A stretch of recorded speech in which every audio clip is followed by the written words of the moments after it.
Hello good morning students. Last लेक्चरला आपण basic principles of organic केमिस्ट्रीमध्ये इलेक्ट्रॉनिक इफेक्ट आपण स्टडी करत होतो. इलेक्ट्रॉनिक इफेक्टमध्ये दोन टाईपचे इफेक्ट होते आपले. पहिला इंडक्टिव्ह इफेक्ट होता आणि सेकंड आपला रेझोनन्स इफेक्ट. इंडक्टिव्ह इफेक्ट आपला कंप्लीट झालेला आहे. नेक्स्ट आपण आता रेझोनन्स इफेक्ट आपण स्टडी करणार आहे. आता रेझोनन्स इफेक्टमध्ये सुरुवातीला रेझोनन्स म्हणजे काय असतो ते आपल्याला बघावं लागेल. रेझोनन्स कसा म्हणायचं. ओके, तर रेझोनन्स म्हणजेच काय बघा, a compound with delocalised electrons. Okay, resonance कसा म्हणायचं, a compound with delocalised electrons.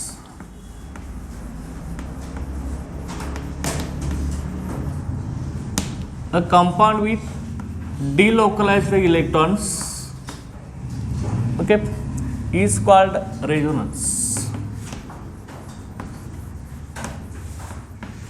ह्यालाच आपण रेझोनन्स असं म्हणतो. A compound with delocalised electrons. आता डिलोकलाइज्ड इलेक्ट्रॉन्स म्हणजे काय, ज्या इलेक्ट्रॉनची मुवमेंट होत असते त्याला डिलोकलाइज्ड इलेक्ट्रॉन्स असं म्हणायचं. ओके, मुवमेंट होत असेल तर त्याला डिलोकलाइज्ड इलेक्ट्रॉन असं म्हणायचं. ओके, आता मग त्यानंतर आपण इथे एक एक्झाम्पल इथे घेऊया. Okay, compound with delocalised electron is called resonance. Okay, काय असणार आहे, for example if we take here carboxylic acid RCOOH. Okay, हा आपला कार्बोक्सिलिक ॲसिडचा फॉर्म्युला आहे ना. COH फंक्शन ग्रुप कशाचा आहे आपला, कार्बोक्सिलिक ॲसिडच आहे ना. COH कार्बोक्सिलिक ॲसिड आहे. Okay, carboxylic acid. ओके, हा जो कार्बोक्सिलिक ॲसिड आहे, कार्बोक्सिलिक ॲसिडमध्ये इथला जो प्रोटॉन आहे तो प्रोटॉन आपला रिमूव्ह झाला. प्रोटॉन म्हणजेच काय आपला H+ आहे. ओके, ह्या कार्बोक्सिलिक ॲसिडचं आयोनायझेशन झालं.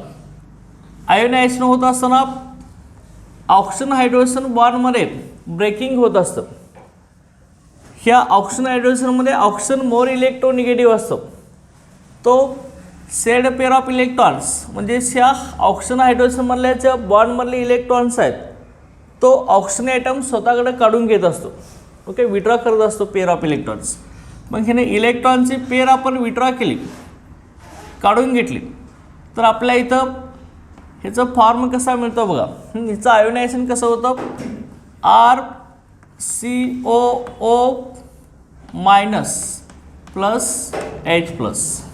ओके, आता एका बॉन्डमध्ये आपले इलेक्ट्रॉन्स किती असतात, 2 इलेक्ट्रॉन असतात ना.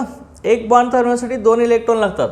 कोव्हॅलेंट बॉन्ड आपला कसा तयार होत असतो, sharing of electron pair between 2 atoms. 2 ॲटममध्ये इलेक्ट्रॉनची पेअर आपली शेअर होत असते. बरोबर आहे ना. ओके, ह्या एक हायड्रोजनचा इलेक्ट्रॉन आणि ऑक्सिजनचा एक इलेक्ट्रॉन, हे 2 इलेक्ट्रॉन मिळून इथं सिंगल कोव्हॅलेंट बॉन्ड तयार झाला असतो. मग ही सेड पेअरमधले दोन्ही इलेक्ट्रॉन जर ऑक्सिजनचा ॲटम काढून घेत असेल तर त्याच्यावरती काय येणार आहे, RCOO- होणार आहे. तो इलेक्ट्रॉनची पेअर काढून घेतली ना, घेतल्यामुळे याच्यावरती निगेटिव्ह चार्ज आणि ह्या हायड्रोजननं दिले त्यामुळे याच्यावरती पॉझिटिव्ह चार्ज आला. हा इलेक्ट्रॉन डिप्लिशन झाला. ओके, ह्यालाच आपण काय म्हणतोय, प्रोटॉन असं म्हणतोय. H+ आयनला आपण काय म्हणतोय रे, प्रोटॉन असं म्हणतोय. चल का प्रोटॉन का प्रोटॉन म्हणतोय आपण H+ आयनला, तर हायड्रोजनचं तुम्हाला माहिती आहे, हायड्रोजनचा ॲटॉमिक नंबर किती आपला 1 आहे ना. ॲटॉमिक नंबर 1 असल्यामुळे ह्याचं इलेक्ट्रॉनिक कन्फिगरेशन आपलं काय येतं, 1:1च येतं. फक्त एकच इलेक्ट्रॉन आहे ना. मग ह्याच्या न्यूक्लियसमध्ये एक प्रोटॉन असतो आणि एक इलेक्ट्रॉन आउटरमोस्ट सेलमधून असा फिरत असतो ना. प्रोटॉनवरती चार्ज कुठला असतो रे, पॉझिटिव्ह चार्ज असतो ना. मग आता इलेक्ट्रॉन रिमूव्ह झाला, हा इलेक्ट्रॉन Hचं कन्व्हर्शन H+ मध्ये झालं म्हणजे कधी होणार, इलेक्ट्रॉन लॉस केल्यावरती ना. इलेक्ट्रॉन बाहेर पडल्यावरती त्याचं कन्व्हर्शन H+ मध्ये होणार आहे ना. ओके, मग आता इलेक्ट्रॉन रिमूव्ह झाल्यावरती ह्यात राहिलं कोण, फक्त कोण राहिला रे, कोण राहिलं याच्यामध्ये, फक्त प्रोटॉनच राहिलं ना. लक्षात आहे का, ओनली प्रोटॉन आपला राहणार आहे. ओके, त्याला आपण म्हणून याला काय म्हणणार आहे, H+ आयनला आपण प्रोटॉन असं म्हणणार आहे. लक्षात आहे ना. H+ आयनमध्ये कोण राहणार आहे? फक्त आपला प्रोटॉनच राहणार आहे. अंडरस्टँड? ओके. आता लक्षात घ्या, हा जो RCOO- आयन आहे, ह्या आयनला आपण काय म्हणणार आहे? कार्बोसॅलेट आयन. ओके, ह्याला आपण काय म्हणणार आहे? कार्बोसॅलेट आयन. लक्षात आहे? हा काय असणार आहे? आपला कार्बोसॅलेट आयन आणि हा कोण असणार आहे? प्रोटॉन असणार आहे.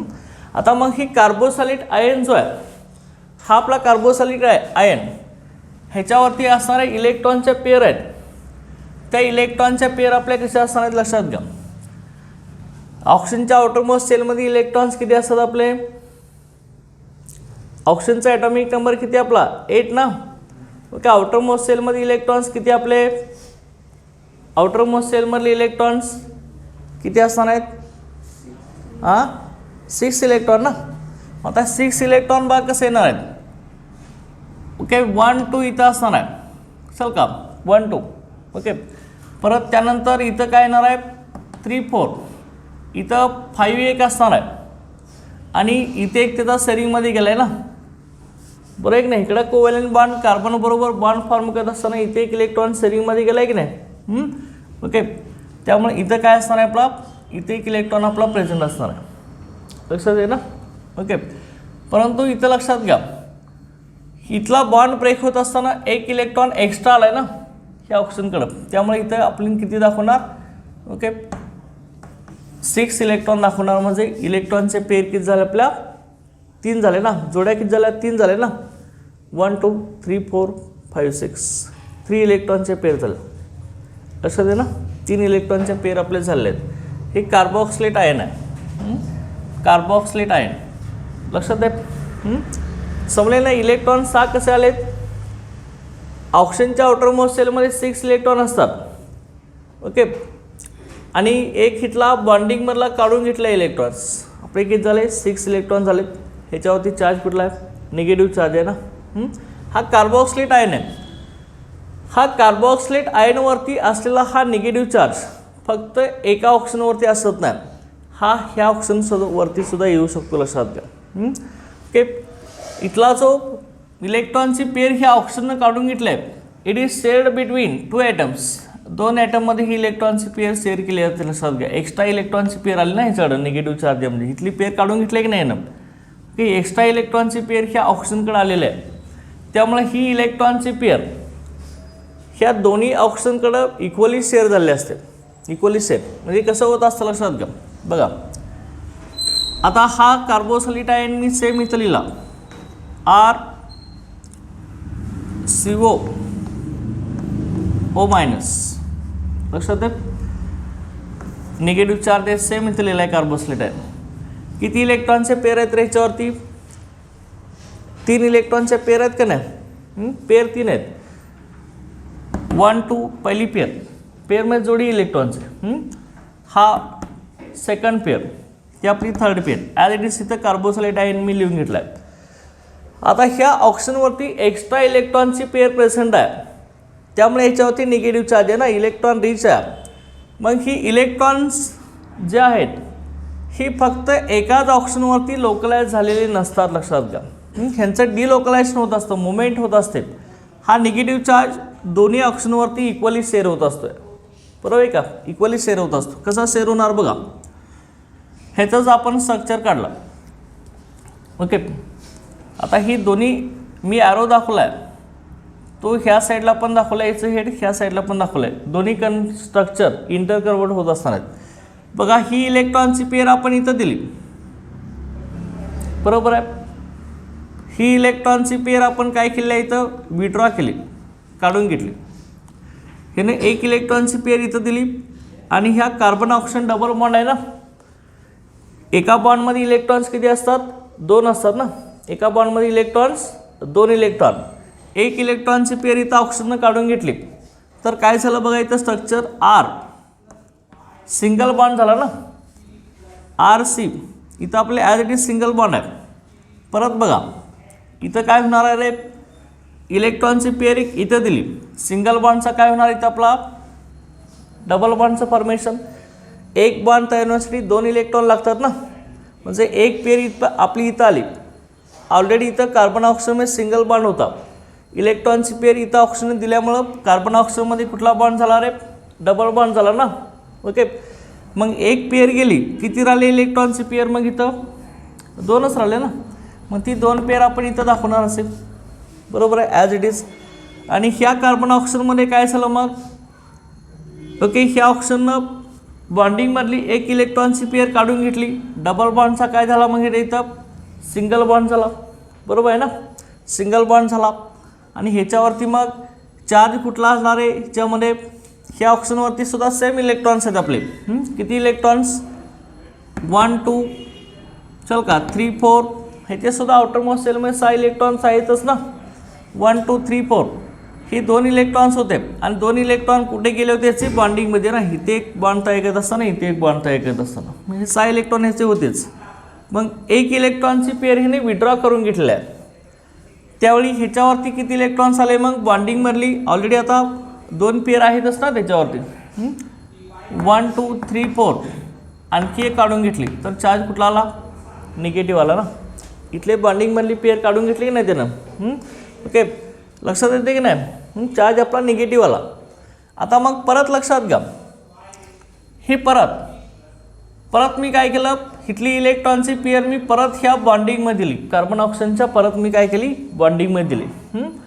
आणि परत ह्या ऑक्सिजननं परत इलेक्ट्रॉन विड्रॉ करून घेतले, लक्षात घ्या. ह्या ऑक्सिजननं काय केले, परत इलेक्ट्रॉनची पेअर आपली विड्रॉ करून घेतली, लक्षात घ्या, परत इलेक्ट्रॉनची पेअर विड्रॉ करून घेतली. तर परत स्ट्रक्चर कसं मिळाले आपल्याला, परत हे स्ट्रक्चर मिळेल की नाही, ही इलेक्ट्रॉनची पेअर इथं दिली, परत इथं डबल बॉन्ड तयार होईल, बरोबर आहे.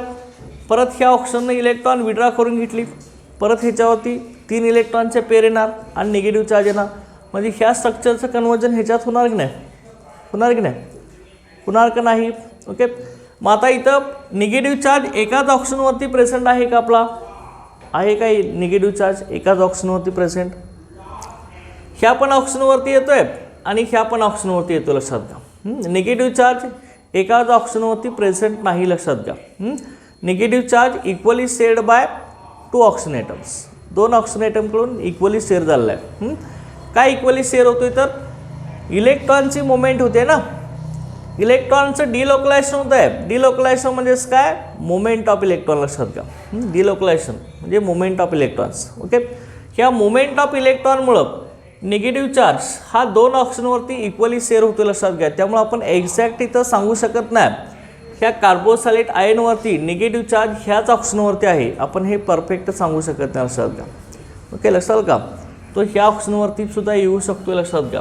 ओके, ह्या ऑक्सिजनवरती सुद्धा येऊ शकतो आपला, चला का, निगेटिव्ह चार्ज एकाच ऑक्सिजनवरती नाही, त्यामुळे कार्बोसॅलेट आयनचं हे परफेक्ट स्ट्रक्चर हेच आहे, आपण सांगू शकत नाही, लक्षात घ्या. हे दोन्ही स्ट्रक्चर निघू शकतात कार्बोसॅलेट आयनचे, चल का. मग ही 2 स्ट्रक्चर निघतात, ह्याच्यामध्ये काय होत असतं रे, आपलं इलेक्ट्रॉनचं डिलोकलायझेशन होत असतं, लक्षात घ्या. डिलोकलायझेशन झाल्यामुळं 2 स्ट्रक्चर निघत असतात आपले कार्बोसॅलेट आयनचे. मग आता ही 2 स्ट्रक्चर्स आहेत, ह्यांचं इंटर कन्व्हर्शन एकमेकामध्ये होत असते, त्यामुळं आपण ॲरो कसा दाखवत आहे, डबल हेडेड ॲरो दाखवत आहे. ह्या साईडला आपण दाखवतो ह्याचं ह्याच्यामध्ये आणि ह्याचं परत ह्याच्यामध्ये, डबल हेडेड ॲरोनं आपण दाखवतो. आणि हे जे स्ट्रक्चर्स आहेत ते आपण असं रोमन सिम्बॉलमध्ये किती स्ट्रक्चर निघतात त्याच्यावर, फर्स्ट सेकंड असं आपण दाखवतो, चल का. 2 स्ट्रक्चर निघतात ना कार्बोसॅलेट आयनचे, परंतु दोन्हीपैकी कुठलंही स्ट्रक्चर कार्बोसॅलिक ॲसिडचं परफेक्ट स्ट्रक्चर नाही, लक्षात घ्या. कार्बोसॅलिक आयनचं परफेक्ट स्ट्रक्चर नाही. ओके, आता इलेक्ट्रॉनचं डिलोकलायझेशन ह्या 2 इलेक्ट्रॉनमध्ये होत असणार आहे, 2 ॲटममध्ये इलेक्ट्रॉनचं डिलोकलायझेशन होत आहे. ओके, त्यामुळं 2 स्ट्रक्चर्स, ही 2 स्ट्रक्चर आपले निघाले की नाही कार्बोसॅलिक आयनचे, 2 structure, 2 structures with localised electrons. Okay, 2 or more structures, 2 or more structures with localized electrons.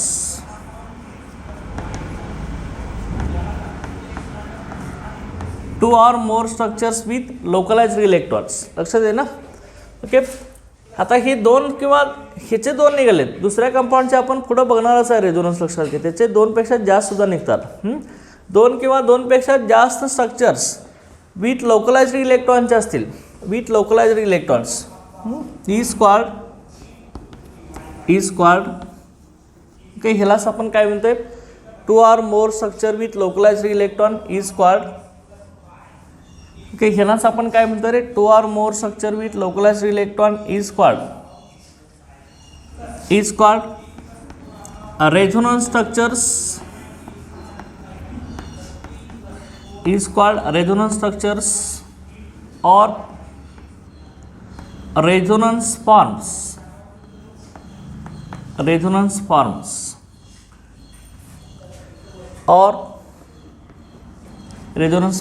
or contributing structures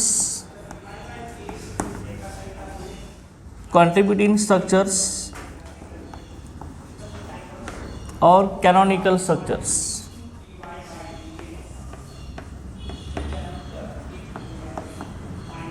okay, असं आपण ह्यांना म्हणत असतो, लक्षात घ्या. ओके, लक्षात दे. Okay, 2 or more structure with localised electrons. Localised electrons म्हणजेच काय, इलेक्ट्रॉन्स इथं फिक्स आहेत, लक्षात घ्या. ह्या स्ट्रक्चर फक्त एवढं एकच घेतलं आपण, इथे इलेक्ट्रॉन फिक्स आहेत ना, ह्या ऑप्शनवरती 7, ह्या ऑप्शनवरती 4 फिक्स इलेक्ट्रॉन्स आहेत. लोकलाइज्डमध्ये फिक्स इलेक्ट्रॉन असणारे स्ट्रक्चर्स, त्यांना आपण काय म्हणणार आहे, आपण रेझोनन्स स्ट्रक्चर्स और रेझोनन्स फॉर्म्स और कॉन्ट्रीब्युटिंग स्ट्रक्चर्स और कॅनॉनिकल स्ट्रक्चर्स म्हणणार आहे. हे आपले मग काय निघाले, हे दोन आपले काय निघाले, रेझोनन्स स्ट्रक्चर निघाले. चल का, ही रेझोनन्स स्ट्रक्चर निघाले आपले. These are resonance structures. लक्षात. आता मग ह्या दोन रेझोनन्स स्ट्रक्चरमधले कुठलंही स्ट्रक्चर आपलं परफेक्ट कार्बोक्सिलेट आयनचं स्ट्रक्चर नसतं, लक्षात घ्या. ओके, परफेक्ट स्ट्रक्चर दोन्हीसुद्धा नाहीत. चल का, कारण का निगेटिव्ह चार्ज हा एका सिंगल ऑप्शनवरती इथं लोकलाइज झालेला नाही. ओके, लक्षात का, इक्वली शेअर झाला आहे दोन ऑप्शनमध्ये निगेटिव्ह चार्ज आपला. त्यामुळं हा ॲक्च्युअल स्ट्रक्चर जे असणार आहे which is composite of 2 or more structures. Okay, actual structure काय असणार आहे, 2 किंवा 2पेक्षा जास्त स्ट्रक्चरचं कॉम्बिनेशन असणार, लक्षात घ्या. 2 किंवा 2पेक्षा जास्त स्ट्रक्चरचं कॉम्बिनेशन असणार आहे. मग आता ते कॉम्बिनेशन आपलं कसं असणार, लक्षात घ्या. Actual structure which is combination of 2 or more structures. हे कसं येणार बघा,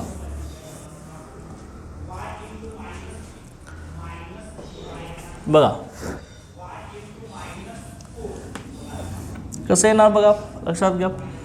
इथं आता हा कार्बोक्सिलेट आयन आहे, आर ऑक्सिजन, इथं ऑक्सिजन. दोन्ही स्ट्रक्चरमध्ये 2 कार्बन ऑक्सिजनमध्ये सिंगल बॉन्ड तर फिक्स आहे ना. ओके, इथं सिंगल बॉन्ड तर फिक्स आहे, सिंगल बॉन्ड तर दोन्ही स्ट्रक्चरमध्ये फिक्सच आहे ना. कार्बन ऑक्सिजनमध्ये सिंगल बॉन्ड फिक्स आहे, परंतु डबल बॉन्डची पोझिशन फिक्स आहे का. डबल बॉन्ड एकदा कुठे येतोय, ह्या कार्बन ऑक्सिजनमध्ये येतोय, एकदा कुठे येतोय, ह्या कार्बन ऑक्सिजनमध्ये येतोय. त्यामुळे डबल बॉन्डची पोझिशन फिक्स नाही. हे का फिक्स नाही, तर इलेक्ट्रॉनचं डिलोकलाइज होतं, इलेक्ट्रॉनची मुवमेंट होते. चल का, मुवमेंट होत असते असं. त्यामुळं हे आपलं डबल बॉन्डची पोझिशन फिक्स नाही आणि निगेटिव्ह चार्जसुद्धा इक्वली 2 ऑक्सिजनमध्ये शेअर होते. त्यामुळे डबल बॉन्ड हा इक्वली 2 कार्बन ऑक्सिजनमध्ये शेअर होत असतो. चल का, त्यामुळं मी हे स्ट्रक्चर आता कसं दाखवतोय बघा. इथं सिंगल बॉन्ड आहे, चल का आपला. आता दुसरा बॉन्ड हा फिक्स नाही, म्हणून ही डॉटेड लाईन असं दाखवणार आपण. चल का, डॉटेड लाईन. परत इकडं पण कसं येणार आहे, हे असा डॉटेड लाईन दाखवणार मी असं, लक्षात दे ना. ओके, हे असा डॉटेड लाईन मी दाखवणार, लक्षात का. आणि निगेटिव्ह चार्जसुद्धा कसा आहे, कुठल्याच ऑप्शनवरती फिक्स नाही ना, दोन्ही ऑप्शनवरती इक्वली शेअर होतं आहे. पण ते मी ह्याच्यावरती -½ असं आहे म्हणूया, ह्याच्यावरती -½ आहे, दोन्ही मिळून -1 झालं ना. -½ -1 झालं. अंडरस्टँड. चल का, दोन्ही ऑप्शनवरती इक्वली शेअर होते ना. Okay, -1 charge.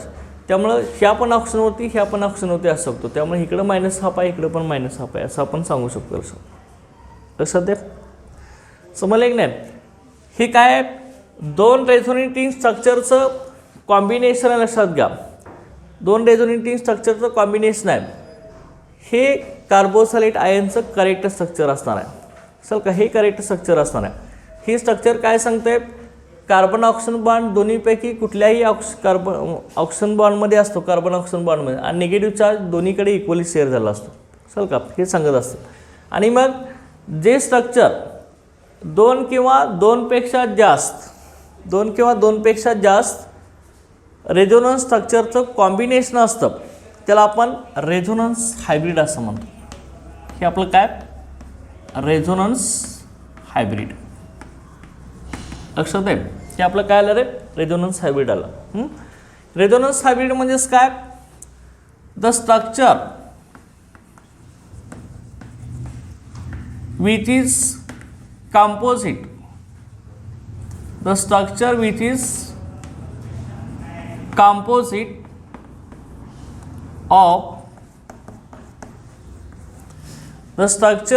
composite of two resonance structures, the structure which is composite of two or more resonance structures, two or more a resonance structure. Okay, the structure which is composite of two or more structure, okay, is called a resonance hybrid. Okay, is called resonance hybrid. ह्याला आपण resonance hybrid असं म्हणत असतो. कशाल का,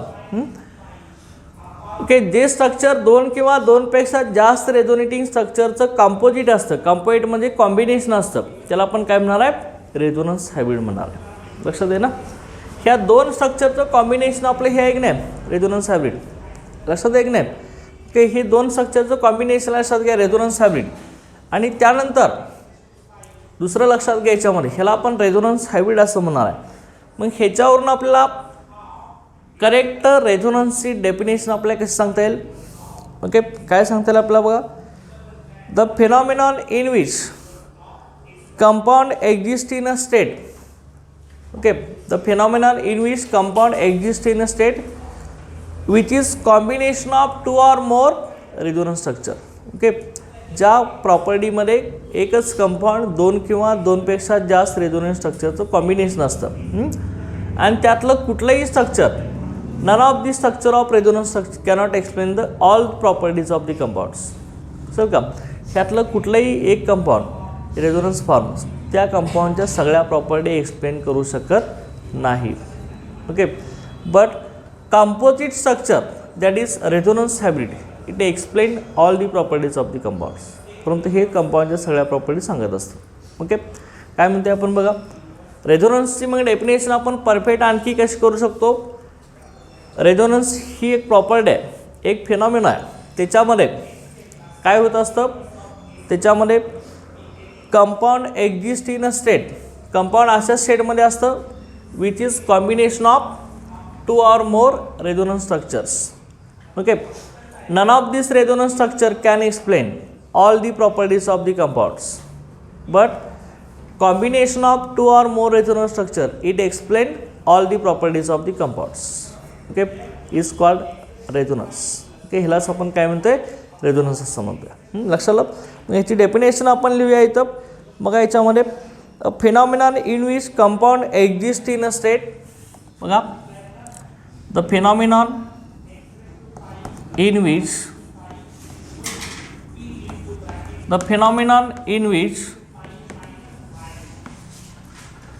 compound,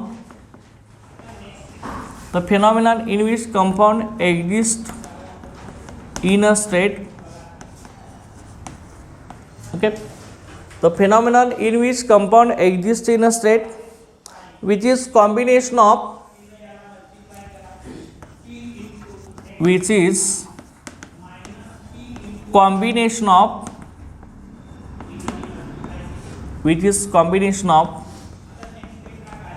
two or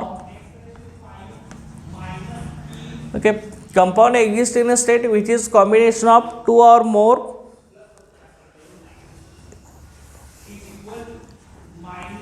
electronic structures किंवा resonance structures. Electronic structures म्हणजे ही आपली electronic structure आहेत ना, इलेक्ट्रॉनचे स्ट्रक्चर आपण मुवमेंट करून दाखवतो आपण. Combination of two or more electronic structures और resonance structures each of which seems equally each of which seems equally okay each of which seems equally capable of describing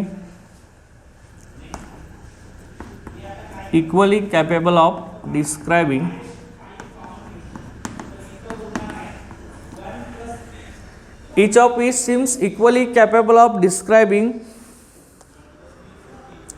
most of the properties of compound. Most of the properties. Okay. Each of which seems equally capable of describing most of the properties of the compound.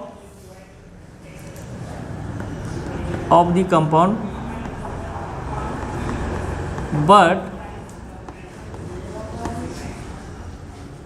none of them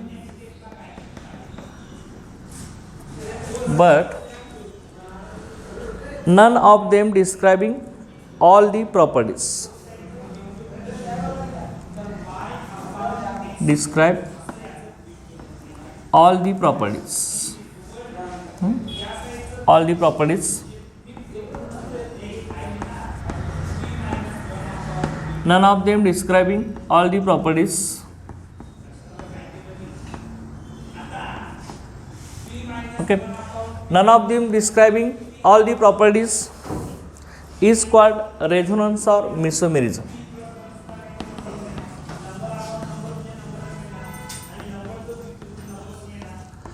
Is called resonance or mesomerism. Okay, is called resonance or mesomerism. Okay, resonance ला mesomerism असं म्हणलं तर लक्षात आहे की ही definition आहे आपली. Resonance it is also called as a mesomerism. Okay, resonance और mesomerism. ओके, लक्षात आहे द फिनॉमिनॉन इन विच, ज्या फिनॉमिनॉमध्ये compound exist in a state which is combination of two or more electronic structures. Okay, ज्या फिनॉमिनॉनमध्ये okay compound हे आपलं दोन किंवा दोनपेक्षा जास्त इलेक्ट्रॉनिक स्ट्रक्चरच्या कॉम्बिनेशनमध्ये असतं. ते एकच कंपाऊंड आहे ना, दोन इलेक्ट्रॉनिक स्ट्रक्चरच्या कॉम्बिनेशनमध्ये. इलेक्ट्रॉनिक स्ट्रक्चर म्हणजे रेझोनन्स स्ट्रक्चर ह्यांच्या कॉम्बिनेशनमध्ये ना. And combination of two or more electronic structure each of which seems equally, आणि प्रत्येक काय असतं आपलं equally seems capable of describing most of the properties of the compound but none of them describing all the properties. Okay, लक्षात आलं. Okay, ज्या कंपाऊंडमध्ये ज्या फिनॉमिनॉनमध्ये compound हे दोन इलेक्ट्रॉनिक स्ट्रक्चरमध्ये प्रेझेंट असतं, त्यातलं कुठलंही इलेक्ट्रॉनिक स्ट्रक्चर किंवा रेझोनेटिंग स्ट्रक्चर त्या कंपाऊंडच्या सगळ्या प्रॉपर्टी एक्सप्लेन करू शकत नाही, हो का, परंतु मॅक्सिमम प्रॉपर्टी एक्सप्लेन करण्याचा ते प्रयत्न करत असतं. त्याला काय म्हणायचं आपण रेझोनन्स और मेसोमेरिझम असं म्हणायचं. लक्षात आलं ना, समजलं की नाही. ओके, ह्याला रेझोनन्स और मेसोमेरिझम म्हणणार आहे आपण. आणि ही दोन इलेक्ट्रॉनिक स्ट्रक्चर किंवा दोन रेझोनेटिंग स्ट्रक्चरचं कॉम्बिनेशन असतं, त्याला आपण काय म्हणणार आहे रेझोनन्स हायब्रिड असं म्हणणार आहे. अंडरस्टँड. आता ह्यानंतर नेक्स्ट याच्यामध्ये बघा दुसरं आपण बघणार आहे याची बॉन्ड ऑर्डर बघणार आहे. Bond order. आता बॉन्ड ऑर्डर आपली ही केमिकल बॉन्डिंग ह्या टॉपिकमध्ये आहे. कशी बॉन्ड ऑर्डर काढली जाते ती आपल्याला इथं बघायला मिळेल. लक्षात घ्या बॉन्ड ऑर्डर कसे आपण काढत असतो. लक्षात घ्या बॉन्ड ऑर्डर. ह्या रेझोनन्स हायब्रिडची बॉन्ड ऑर्डर किंवा ह्यातल्या कुठल्याही बॉन्ड ऑर्डर म्हणजेच काय असतं आपलं बॉन्ड ऑर्डर काय असतं रे bond order. Okay, it is the number of bonds. Bond order म्हणजे number of bonds. Okay, number of bond between two items.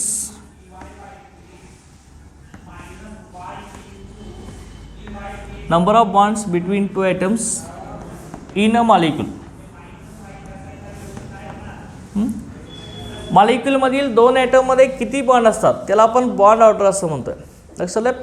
आता H2 मॉलिक्यूल आहे.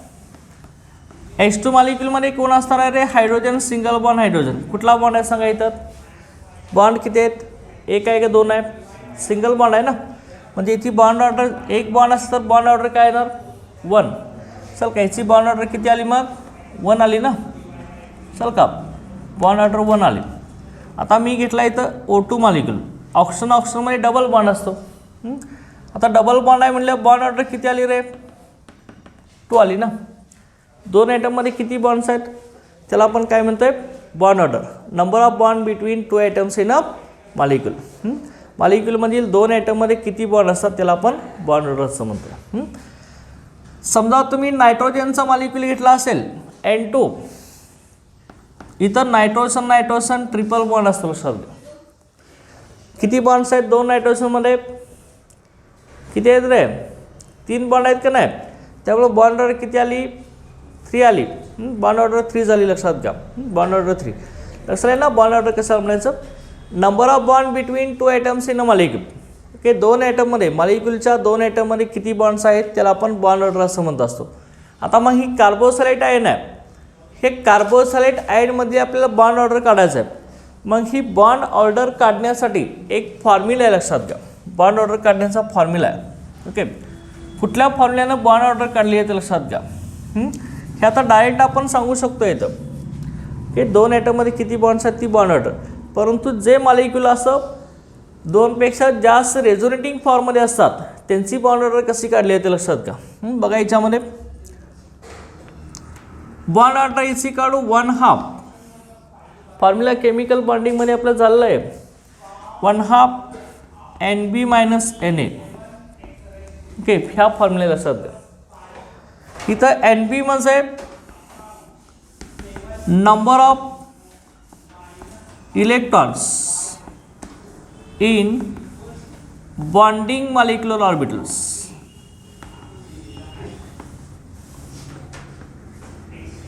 Number of electrons in bonding molecular orbitals. आणि Na म्हणजे number of electrons in anti bonding molecular orbitals. Okay, anti bonding molecular orbitals. Okay, number of electrons in anti bonding molecular orbitals. त्याला आपण Na असं म्हणणार आहे. आता इथं बघा, इथं आपल्याला फाइंड आउट करायचं बॉन्ड ऑर्डर किती येणार आहे. इथं मला तुम्ही सांगू शकता 1/2 number of bonding electrons. Bonding electrons आपल्याला काढायचे आहेत. कसं येणार सांगा बॉन्डिंग इलेक्ट्रॉन्स? इथं बॉन्डिंगमध्ये किती इलेक्ट्रॉन्स आहेत? किती आहेत रे?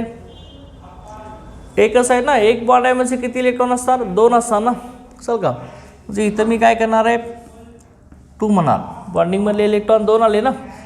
इथं कोव्हॅलेंट बॉन्ड एकच आहे ना. एका बॉन्डमध्ये 2 इलेक्ट्रॉन असतात. त्यामुळे मी NB म्हणजे 2 इलेक्ट्रॉन आले. बॉन्डिंग इलेक्ट्रॉन्स 2 आले. ओके, त्यानंतर मायनस बघा किती आपलं ह्या ऑप्शनवरती Na म्हणजे number of electrons in anti bonding. म्हणजे थोडक्यात काय नॉन बॉन्डिंग इलेक्ट्रॉन्स. ओके, हे नॉन बॉन्डिंग इलेक्ट्रॉन्स असणार आहेत.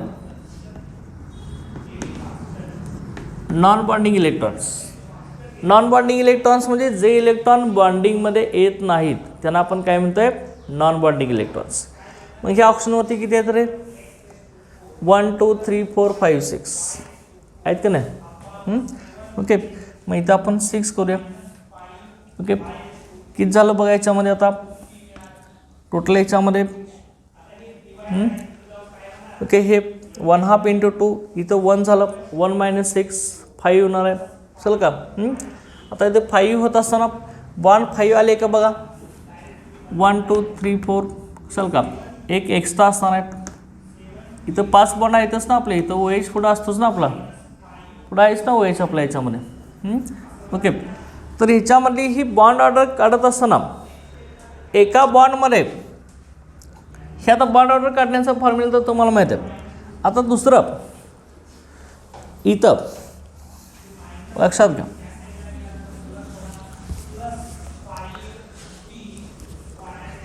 आता ही रेझोनन्स हायब्रिड आपण इथे घेतोय. कार्बन ऑक्सिजनमध्ये सिंगल बॉन्ड तर फिक्स आहे ना, परंतु दुसरा डबल बॉन्ड आहे तो कसा आहे, हाफ आहे. इकडं हाफ आहे, इकडं हाफ आहे. त्यामुळं इथं बॉन्ड ऑर्डर किती येऊ शकतं रे, बॉन्ड ऑर्डर 1/2 ही बॉन्ड ऑर्डर येऊ शकते. लक्षात का, 1.5 बॉन्ड आहे की नाही कार्बन ऑक्सिजनमध्ये, 1/2 बॉन्ड ऑर्डर असणार आहे. लक्षात घ्या, बॉन्ड्स आपले 1/2 असणार आहेत. लक्षात की नाही रे, बॉन्ड ऑर्डर काय असणार आहे, 1/2 असणार आहे. आता ह्यानंतर रेझोनन्स स्ट्रक्चर समजलं, रेझोनन्स हायब्रिड समजलंय का हे. रेझोनन्स कशाला म्हणायचं लक्षात आलंय, रेझोनन्स कशाने दाखवतो आपण, डबल हेडेड ॲरोन दाखवतोय. रेझोनन्स स्ट्रक्चर काय असतं आपलं, काय डेफिनेशन सांगितली होती आपण रेझोनन्स स्ट्रक्चरची, a compound with delocalised electrons is called resonance structures और रेझोनन्स फॉर्म्स और काय होतं कॉन्ट्रीब्युटिंग स्ट्रक्चर्स और कॅनॉनिकल स्ट्रक्चर्स. ओके, मग हे दोन रेझोनन्स स्ट्रक्चर्स आपले आहेत आणि ह्या दोन रेझोनन्स स्ट्रक्चरचं कॉम्बिनेशन जे असतं ते कंपाऊंडच्या सगळ्या प्रॉपर्टी सांगत असतं. ते काय असतं आपलं रेझोनन्स हायब्रिड असतं. लक्षात आलं. आता ह्यानंतर दुसरं याच्यामध्ये आणखी काय असणार आहे बघा, नेक्स्ट याच्यामध्ये resonance energy. Okay, resonance energy आपण कशाला म्हणणार आहे बघा, resonance energy. Okay, resonance energy म्हणजे काय असणार आहे ते आपल्याला बघायचं. Difference between energy of resonance hybrid is lower than that of any of the contributing structures. आता एनर्जी आपल्याला बघायचं आहे, रेझोनन्स स्ट्रक्चरची एनर्जी बघायची आहे आणि रेझोनन्स हायब्रिडची एनर्जी बघायची आहे. कुणाची एनर्जी जास्त तो अनस्टेबल असतो आणि ज्याची एनर्जी कमी तो कसा असतो आपला स्टेबल असतो. चल का, त्यामुळे कसं येणार आहे बघा, लक्षात घे ह्याच्याचमध्ये. Okay, the resonance hybrid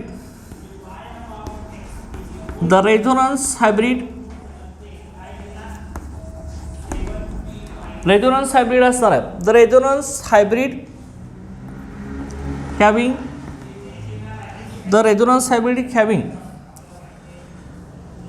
energy of resonance hybrid having less energy.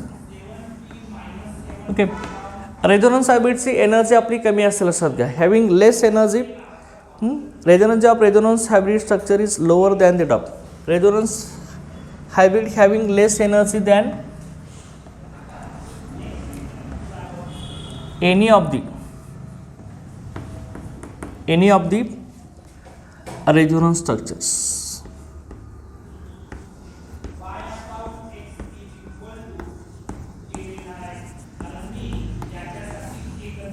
Okay, लक्षात द्या. Resonance hybrid having less energy than any of the resonance structures. कुठल्याही रेझोनन्स स्ट्रक्चरपेक्षा रेझोनन्स हायब्रिडची एनर्जी कशी असते, कमी असते. म्हणजे आपले ही कार्बोक्सिलिक ॲसिडचे दोन रेझोनन्स स्ट्रक्चर आपण काढले आहेत ना, फर्स्ट आणि सेकंड. ह्या दोघांची एनर्जीपेक्षा ह्या रेझोनन्स हायब्रिडची एनर्जी कशी असते आपली कमी असते लक्षात घ्या. मग एनर्जी कमी असलं तर रेझोनन्स हायब्रिड कसं असणार आहे, मोर स्टेबल असणार आहे. कुणापेक्षा, रेझोनन्स स्ट्रक्चरपेक्षा. बरोबर आहे ना. ओके, एनर्जी कमी असलं तर स्टॅबिलिटी जास्त असते लक्षात घ्या. Okay, resonance hybrid having less energy than any of the resonance structures. Okay, आणि त्यानंतर the difference in energy between resonance hybrid and lowest energy.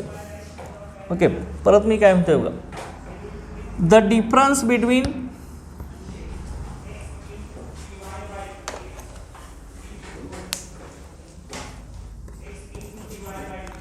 the difference between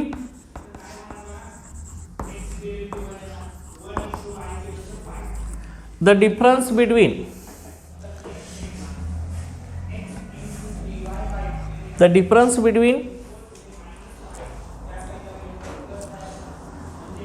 the difference in energy between resonance hybrid, the difference in energy between the difference in energy between resonance hybrid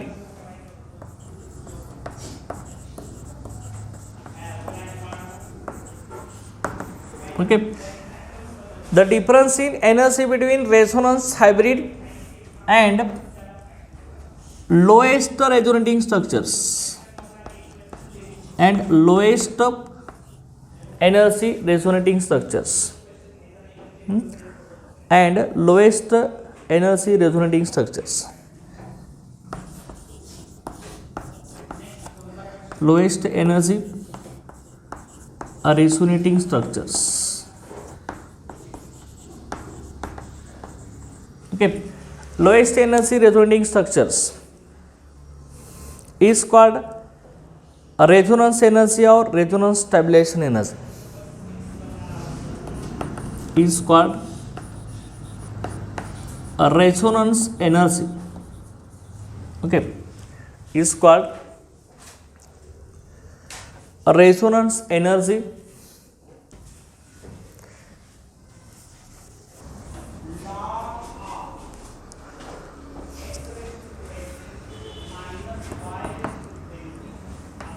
okay, is called resonance energy or okay, is called resonance energy or a resonance stabilization energy. Resonance stabilization energy. लक्षात आहे का? Difference आहे कुणाच्या मधला? Resonance हायब्रिडच्या energy मधला आणि lowest energy resonating structure मधला. ह्या तर कुठल्यापैकी ही दोन आपण रेझोनन्स स्ट्रक्चर काढले आहेत.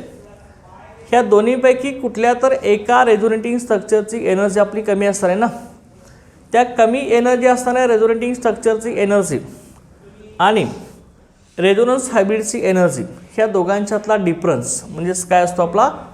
रेझोनन्स एनर्जी और रेझोनन्स स्टॅबिलायझेशन एनर्जी. लक्षात आहे? त्याला आपण काय म्हणणार आहे? रेझोनन्स एनर्जी और रेझोनन्स स्टॅबिलायझेशन एनर्जी. समजले ना? ओके, आता लक्षात घ्या, जेवढी रेझोनेटिंग स्ट्रक्चर जास्त येणार आहेत, more the number of important contributing structures, more is the resonance energy. Okay, more is the resonating structures.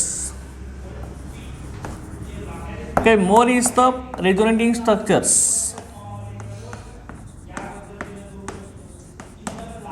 Okay, more is the resonating structure. जेवढी एखाद्या कंपाऊंडची रेझोनेटिंग स्ट्रक्चर जास्त ना, मोर is the resonating structures, more is the resonating energy. More is the resonance energy. चल का, तेवढी resonance energy आपली जास्त असताना लक्षात घ्या. ओके, जेवढी रेझोनेटिंग स्ट्रक्चर जास्त येणार एखाद्या कंपाऊंडची तेवढी रेझोनन्स एनर्जी पण जास्त असणार आहे. ओके, ही टोटल सगळं CET पॉईंट ऑफ व्ह्यू लक्षात ठेवायचं. लक्षात आहे ना? बघा काय काय सांगितले आपण बघा याच्यामध्ये.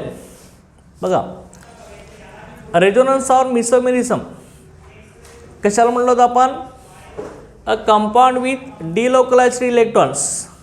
ज्या कंपाऊंडमध्ये इलेक्ट्रॉनची मुवमेंट होत असते त्याला आपण काय म्हणत असतो? रेझोनन्स असं म्हणत असतो. इथे इलेक्ट्रॉनची मुवमेंट होते की नाही, की इलेक्ट्रॉन्स मूव होतात इकडं तिकडं. की compound with delocalised electron is called resonance.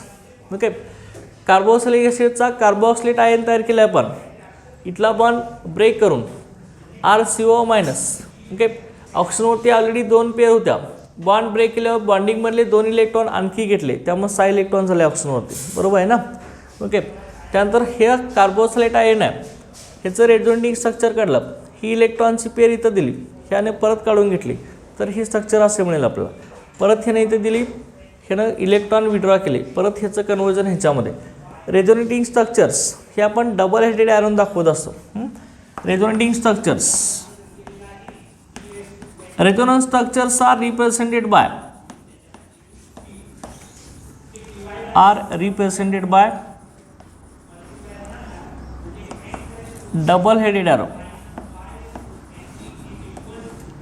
Resonating structures are separated or represented by double headed arrow. Double headed Aaron आपण दाखवत असतो. लक्षात घ्या, असं सेपरेशन डबल हेडेड एरोन. आता मग याच्यामध्ये आपण आणखी काय सांगितलं होतं? ह्या दोन स्ट्रक्चरमध्ये इलेक्ट्रॉन्स कसे आहेत? लोकलाइज झालेत. ओके, इलेक्ट्रॉन्स लोकलाइज आहेत ना, एकाच ॲटमवरती ते थांबलेत. A compound with localised electron, 2 or more compounds with localized electron is called resonating structures or contributing structures or canonical structures आपण म्हटलं होतं. आणि ह्या रेझोनेटिंग स्ट्रक्चरमधलं कुठलंही स्ट्रक्चर परफेक्ट त्या कंपाऊंडचं स्ट्रक्चर असू शकत नाही. चल का, मग दुसरं कुठलं स्ट्रक्चर असतं, रेझोनन्स हायब्रिड असतं. रेझोनन्स हायब्रिड हे काय असतं, combination of 2 or more resonating structures. It explained all the properties of the compounds. A compound which is combination of 2 or more resonating structure is called resonance hybrid. ह्याला आपण resonance hybrid असं म्हणतोय.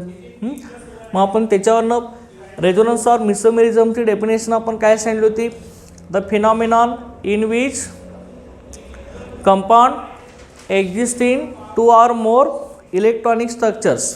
Okay, each of which seems equally capable of describing all the properties of the compound, but none of them describe, okay, all the properties of the compounds.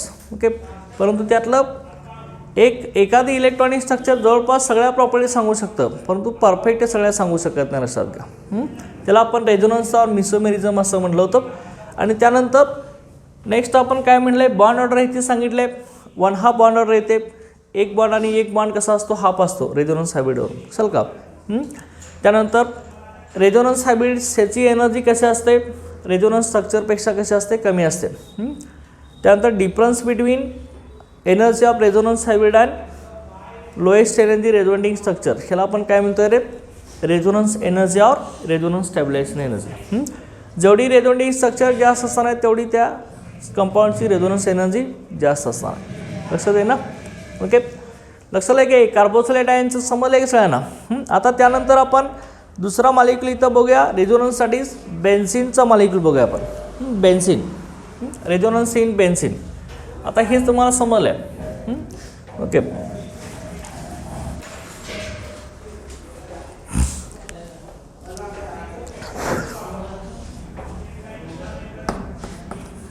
Resonance in benzene. बेन्झिनमधला आपला resonance बघायचा. Okay, तर आता इथं मला सांगा benzene तुम्ही कसं करताय रे. ओके, रिंग आपली येणार ना असे, आणि हे काय येणार, अल्टरनेट डबल आणि सिंगल बॉन्ड असं आपण बेन्झिन करतोय ना. ओके, रिंग घेतोय त्याच्यामध्ये अल्टरनेट डबल आणि सिंगल बॉन्ड असं आपण दाखवतोय. लक्षात घ्या की आपला बेन्झिन आहे, हे बेन्झिन. मग ह्या बेन्झिनमध्ये ही डबल बॉन्ड आणि सिंगल बॉन्डची पोझिशन आपली फिक्स नसते. लक्षात घ्या, फिक्स असत नाही पोझिशन, ही आपली चेंज होऊ शकते. लक्षात घ्या, ह्यांची पोझिशन चेंज होऊ शकते. आता एक तुम्हाला मी सांगितलेलं आहे, कोव्हॅलेंट बॉन्ड जे आहे, कोव्हॅलेंट बॉन्डचे आपले 2 टाईप्स असतात. कुठले टाईप्स असतात सांगितले आपण, इंडक्टिव्ह पेड घेत असताना सांगितलं होतं. कोव्हॅलेंट बॉन्ड एक कुठला असतो रे, सिग्मा बॉन्ड असतो. सिग्मा कोव्हॅलेंट बॉन्ड तो आपण ह्या सिम्बॉलनं दाखवत होतो, बरोबर आहे, चालेल की नाही. आणि दुसरा काय असतो आपला, पाय बॉन्ड असतो. पाय बॉन्ड आपण कुठल्या सिम्बॉलनं दाखवतो रे, की ही पाय असं आपण करतो. लक्षात घ्या, सिग्मा बॉन्ड आपला कसा असतो, स्ट्रॉंग असतो, ह्या ॲक्सियल ओव्हरलॅपिंगपासून तयार झाला असतो. आणि पाय बॉन्ड हा वीक असतो, हा लॅटरल ओव्हरलॅपिंग तयार झाला असतो. हे सांगितलं आहे आपण. ओके, इंडक्टिव्ह पेड घेत असताना कसं बॉन्ड तयार होतं ते सुद्धा सांगितलेलं आहे. ओके, सिग्मा बॉन्ड आणि पाय बॉन्ड असतात. आणि हे पण सांगितलेलं आहे, 2 ॲटममध्ये सिंगल बॉन्ड असेल तर तो ऑलवेज कुठला असतो, सिग्मा असतो.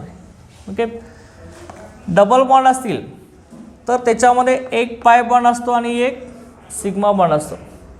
ट्रिपल असतील तर त्याच्यामध्ये ओके 2 पाय असतात आणि मिडलचा सिग्मा असतो. लक्षात घ्या, अबो आणि बिलोचा पाय असतो, मिडलचा सिग्मा असतो. लक्षात घ्या. मग आता इथं मला सांगा, बेन्झिनमध्ये अल्टरनेट आपले डबल बॉन्ड आहे, सिंगल बॉन्ड आहे, डबल बॉन्ड आहे, सिंगल डबल सिंगल आहे, बरोबर आहे. मग ज्या ठिकाणी आपला सिंगल बॉन्ड आहे तो कुठला असणार रे, सिग्मा. आणि ज्या ठिकाणी डबल सिंगल दोन आहेत त्यातला एक सिग्मा असतो, एक पाय असतो, बरोबर आहे. परत सिग्मा पाय सिग्मा पाय चल का अशा पद्धतीनं असे आपले बॉन्ड असतात. मग लक्षात घ्या सिग्मा बॉन्डमधील इलेक्ट्रॉन्सला सिग्मा इलेक्ट्रॉन म्हणायचं आणि पाय बॉन्डमधील इलेक्ट्रॉन्सला पाय इलेक्ट्रॉन्स असं म्हणायचं. लक्षात आहे म्हणजे डबल बॉन्डमधले जे इलेक्ट्रॉन्स आहेत त्यांना काय म्हणायचं पाय इलेक्ट्रॉन्स चल का पाय इलेक्ट्रॉन्स असं म्हणायचं. ते पाय बॉन्ड किती आहेत मग सांगा बेन्झीनमध्ये 3 आहेत का नाही 3 पाय बॉन्डमध्ये पाय इलेक्ट्रॉन किती झाले हां पाय बॉन्ड 3 आहेत म्हणजे पाय इलेक्ट्रॉन किती झाले एका बॉन्डमध्ये इलेक्ट्रॉन्स किती असतात एका बॉन्डमध्ये इलेक्ट्रॉन्स 2 असतात की नाही म्हणजे 3 बॉन्ड झाले म्हणजे 6 इलेक्ट्रॉन झाले ना म्हणजे पाय बॉन्ड 3 आहेत म्हणजे पाय इलेक्ट्रॉन किती झाले 6 झाले ना चल का 6 पाय इलेक्ट्रॉन झाले लक्षात घ्या 6 पाय इलेक्ट्रॉन्स. मग हे 6 पाय इलेक्ट्रॉन्स ह्यांची पोझिशन जी आहे आपली बेन्झीनमध्ये ती आपली फिक्स असत नाही लक्षात घ्या ही पोझिशन आपली चेंज होत असते. पाय इलेक्ट्रॉन जे आहेत सिग्मा इलेक्ट्रॉनचं डिलोकलायझेशन होत नाही लक्षात घ्या डिलोकलायझेशन म्हणजे मुवमेंट सिग्मा इलेक्ट्रॉनची होत नाही कुणाचे होते पाय इलेक्ट्रॉनचेच होते हे लक्षात ठेवायचं. ओके पाय इलेक्ट्रॉन्सची मुवमेंट होत असते. आता ही पाय इलेक्ट्रॉन्स आहेत ती मुवमेंट झाल्यावरती बॉन्डची पोझिशन सुद्धा आपली चेंज होत असणार आहे. बॉन्डची पोझिशन कशी चेंज होणार आहे बघा यामध्ये बघा हा तर बेन्झीन झाला आपला बघा ती बेन्झीनचा आता मी काय करणार आहे रेझोनन्स स्ट्रक्चर काढणार ना resonance structure compound with delocalised electrons बघा कसं स्ट्रक्चर ना पहिला बेन्झीनचा फॉर्म आपला हा आहे बरोबर आहे. ओके हा आपण फॉर्म घेतला बघा आता रेझोनन्स स्ट्रक्चर आपण कसं दाखवतो रे डबल हेडेड ॲरोन दाखवतो मध्ये असं डबल हेडेड ॲरो. मग आता परत मी बेन्झीनचं इथं फ्रेम इथं काढून घ्या असेल ओके ओके त्यानंतर काय केलं बघा आपण ह्याच्यामध्ये आता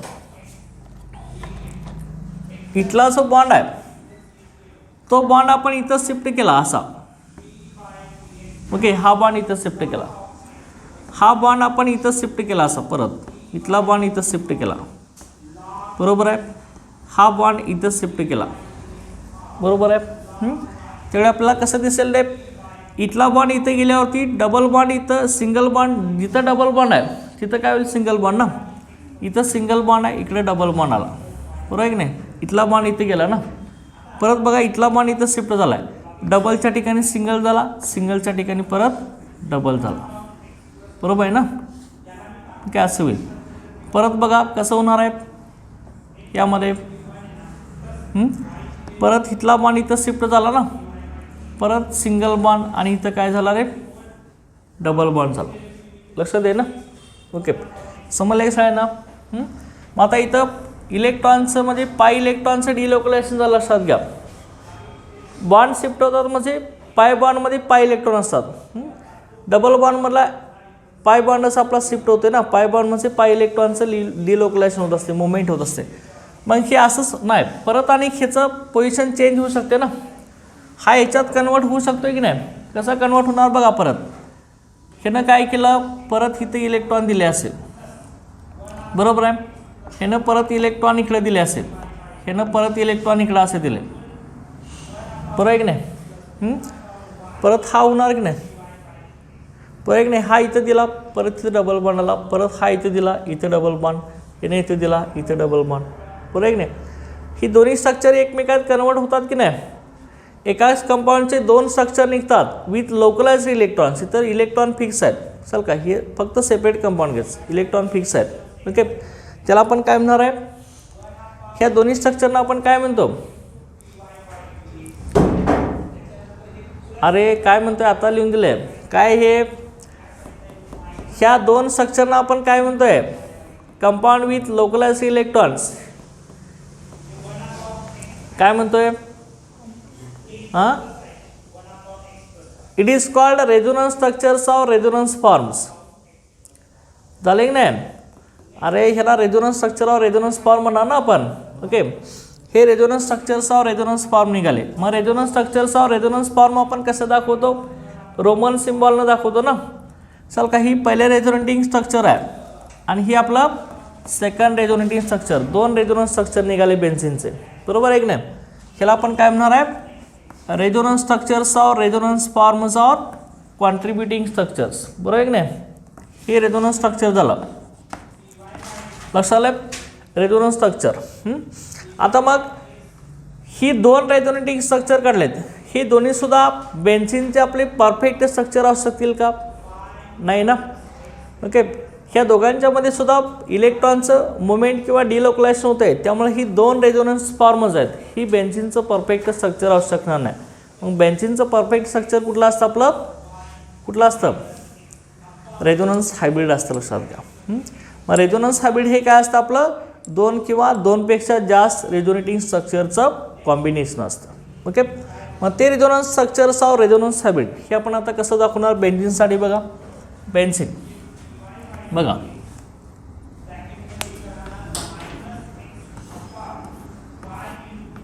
ओके, ही दोन स्ट्रक्चरचं कॉम्बिनेशन. सिंगल बॉन्ड तर फिक्स आहे ना, डबल बॉन्ड टोटल रिंगमध्ये पाय इलेक्ट्रॉनची मुवमेंट होत असते रिंगमध्ये, त्यामुळे डबल बॉन्ड कुठल्याही पोझिशनला फिक्स नाही, कुठल्याही कार्बनला. त्यामुळं आपण इथं काय करत असतो लक्षात घ्या, असं इथं काय करत असतो बघा, ह्यामध्ये आपण असं डॉटेड सर्कल काढत असतो आपण असं.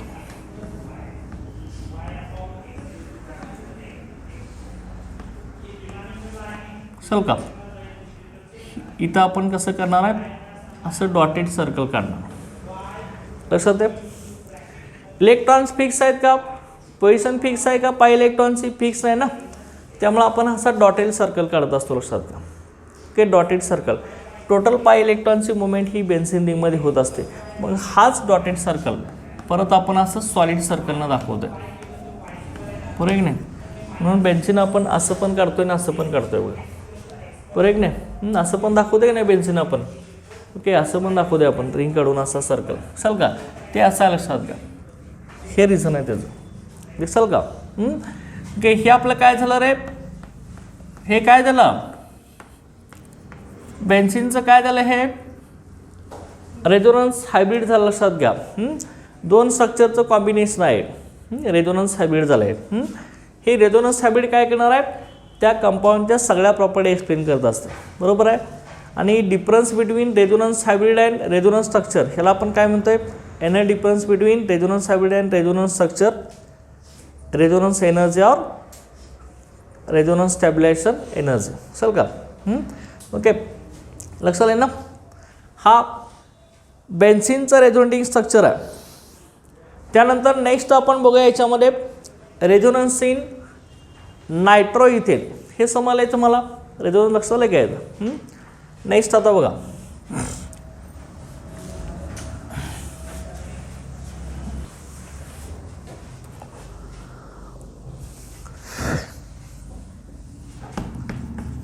Resonance in nitro ethane.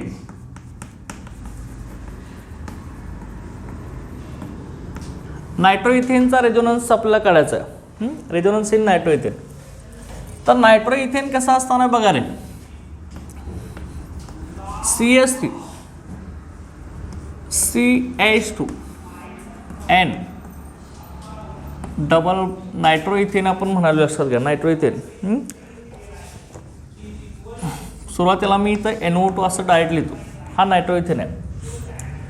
Nitro group आहे ना, नॉमेनक्लेचर बघितलं आहे आपण. नायट्रो ग्रुप हा ऑलवेज प्रिफिक्स असतो की नावाच्या अगोदर त्या अल्केनच्या लिहितो. 2 कार्बनचा अल्केन इथेन, पुढं नायट्रोलेस, नायट्रो इथेन. मग हा नायट्रो इथेनचं स्ट्रक्चर कसं आहे लक्षात घ्या. यामध्ये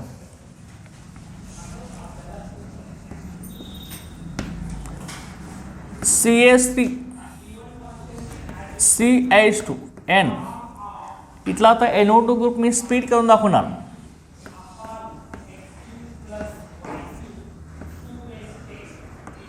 चल का. NO2 हा NO2 कसा आहे बघा, ह्याच्यामध्ये ह्याच्यावरती प्लस ह्याच्यावरती मायनस चार्ज. Okay,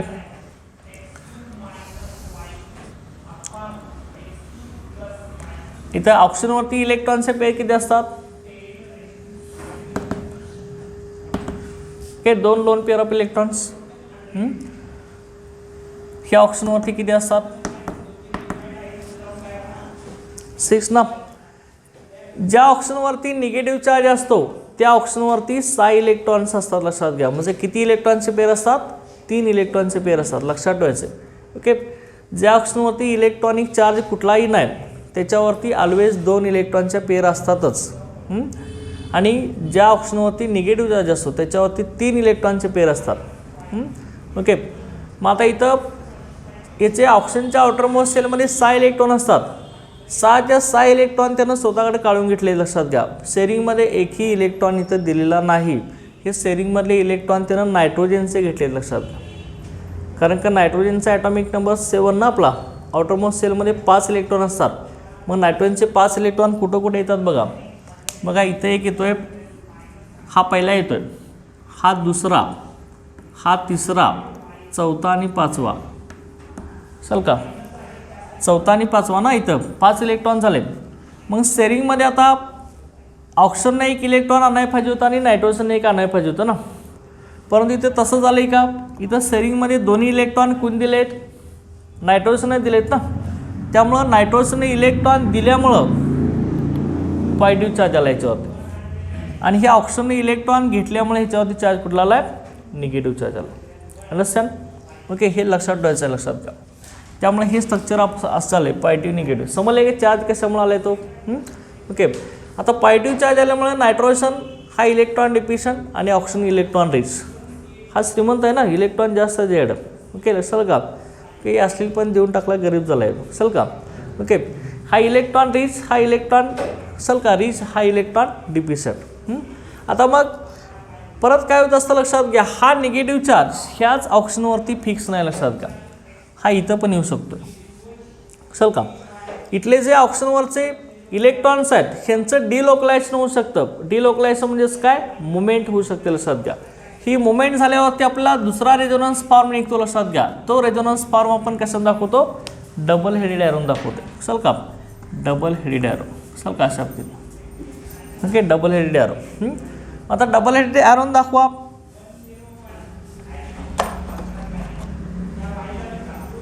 okay. काय येणार बघा? CH3 CH2N. बरोबर आहे. इथं काय येणार बघा. इथं आता मी काय करतो लक्षात घ्या. इथली 1 इलेक्ट्रॉनची पेअर इथं दिली, बरोबर आहे. ही इलेक्ट्रॉनची पेअर इथे गेली आणि ह्या नायट्रोजन ऑक्सिजनमध्ये ऑक्सिजन मोर इलेक्ट्रोनिगेटिव्ह. ह्या ऑक्सिजनने इलेक्ट्रॉनची पेअर काढून घेतली इथली, लक्षात आहे का. ह्या ऑक्सिजननं काय केली? इलेक्ट्रॉनची पेअर इथं काढून घेतली, लक्षात घ्या. ओके. इलेक्ट्रॉनची पेअर विड्रॉ करून घेतली. तर काय होईल सांगा. इथं इलेक्ट्रॉनची पेअर इथं दिल्यामुळं सिंगल बॉन्डचं काय होणार? डबल बॉन्ड होईल, बरोबर आहे की नाही. इथे 1 बॉन्ड तयार होण्यासाठी 2 इलेक्ट्रॉन लागतात आणि परत इथली बॉन्डिंग पेअर ह्या ऑक्सिजननं काढून घेतली. त्यामुळे डबल बॉन्डचं काय होणार आपला? Single bond. आणि ह्या ऑक्सिजनने इलेक्ट्रॉन काढून घेतल्यामुळं निगेटिव्ह चार्ज कुणावर आला? इथल्या ऑक्सिजनवर आला, बरोबर आहे की नाही. इलेक्ट्रॉन घेतल्यामुळे निगेटिव्ह चार्ज, दिल्यामुळं पॉझिटिव्ह चार्ज येत असतो. मग इथं तुम्ही दाखवा. बघा इथं काय झालं रे मग? डबल बॉन्डचा आपला सिंगल बॉन्ड झाला, लक्षात घ्या. असा सिंगल बॉन्ड ऑक्सिजन. इथं काय झालं मग? Double bond. ओके. इथं डबल बॉन्ड आला. आता इलेक्ट्रॉन्स तुम्हाला लिहायचे आहेत. ओके. इथला जो निगेटिव्ह चार्ज होता आपला इथं, चल का, हा निगेटिव्ह चार्ज इथं आहे आपला, लक्षात आहे ना. हा निगेटिव्ह चार्ज बघा. इथला इलेक्ट्रॉनची पेअर आपण इथं शिफ्ट केले. इथं मग इलेक्ट्रॉनचे पेअर किती राहिले रे मला सांगा. 1 इलेक्ट्रॉनची पेअर तर बॉन्डिंगमध्ये गेलीच ना. किती इलेक्ट्रॉनच्या पेअर आल्या? 2च राहिले ना. मग ती इथल्या 1 2 3 4, बरोबर आहे की. 4 इलेक्ट्रॉन म्हणजे 2 इलेक्ट्रॉनचे पेअर. आणि ती ह्या ऑप्शनवरती ऑलरेडी किती इलेक्ट्रॉनचे पेअर होत्या? 2 होत्याच ना. बॉन्डिंगमधली आणखी 1 इलेक्ट्रॉनची पेअर काढून घेतली म्हणजे किती पेअर आल्या? 3 ना.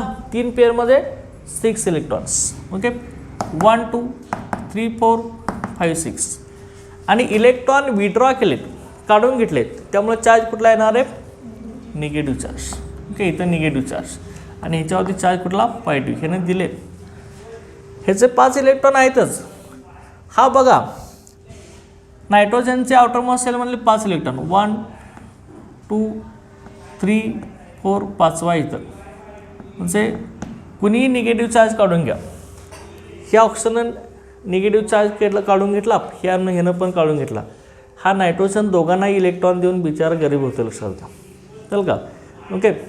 चल का ह्यानं दोघांच्यावर सुद्धा शेअरिंगमध्ये इलेक्ट्रॉन दिले. ह्याचं काम होतं शेअरिंगमध्ये इलेक्ट्रॉन देणं, पण हे दिलेलं नाहीत की माझं इलेक्ट्रॉन घे बाबा आणि ओके तू तर आपलं बॉन्ड कर असं म्हणला. चल का त्यामुळे इथं सिंगल बॉन्ड झाला, परत शेअरिंगमधले इलेक्ट्रॉन परत इथं नायट्रोजनने दिले, त्यामुळे नायट्रोजनने दिल्यामुळं पॉझिटिव्ह चार्ज आहे, ह्याने घेतल्यामुळे निगेटिव्ह चार्ज आहे. मग आता मला सांगा हा निगेटिव्ह चार्ज आहे हा एकाच ऑक्सिजनवरती प्रेझेंट आहे का? नाही, हा इक्वली ह्या ऑक्सिजनवरती पण आहे, ह्या ऑक्सिजनवरती पण आहे. चल का. आणि इथं ही दोन स्ट्रक्चर आपले तयार होतात, हे कशामुळे होत असतात? इलेक्ट्रॉनचं डिलोकलायझेशन झाल्यामुळे, म्हणजेच इलेक्ट्रॉनची मुवमेंट झाल्यामुळे होत असतात. चल का. मग त्याच डिलोकलायझिंग इलेक्ट्रॉनिक स्ट्रक्चरला आपण काय म्हणतो रे? काय म्हणतो आता ह्या स्ट्रक्चरनं काय म्हणतोय आपण? रेझोनन्स स्ट्रक्चर ना. ह्याला आपण काय म्हणतोय? Resonance structure. किती रेझोनन्स स्ट्रक्चर निघाले? मग 2 निघाले ना. मग ते आपण कशात दाखवायचं आहे? Roman symbol. हे पहिलं स्ट्रक्चर, हे सेकंड स्ट्रक्चर. चल का. हे आपले काय आले? रेझोनन्स स्ट्रक्चर्स आले. लक्षात आलं? रेझोनन्स स्ट्रक्चर आले.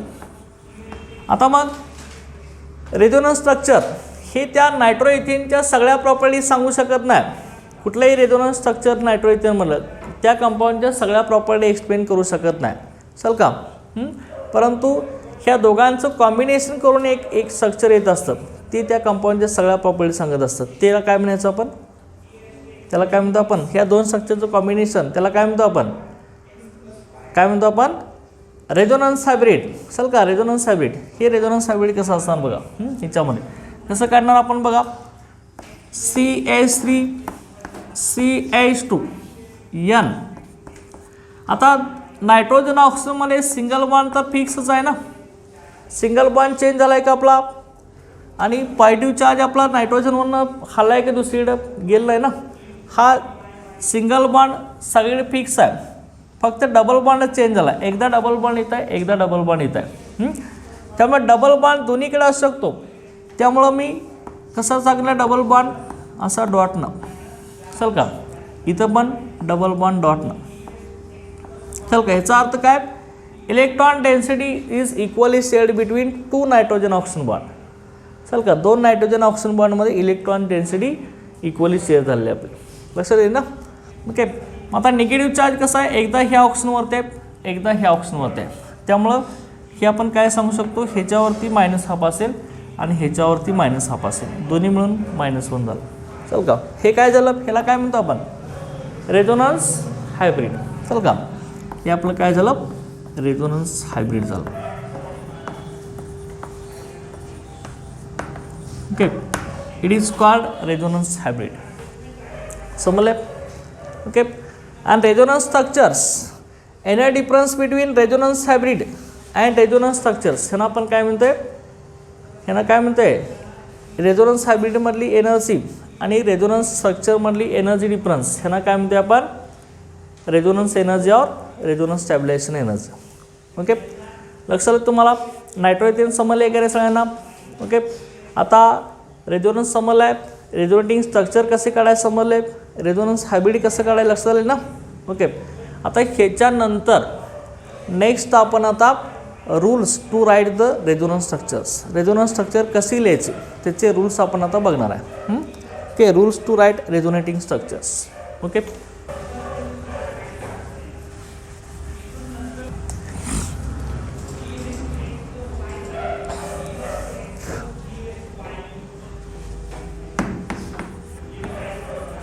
rules for drawing the resonating structure. Resonance structure कसे ड्रॉ करायचं? Drawing the resonance structures.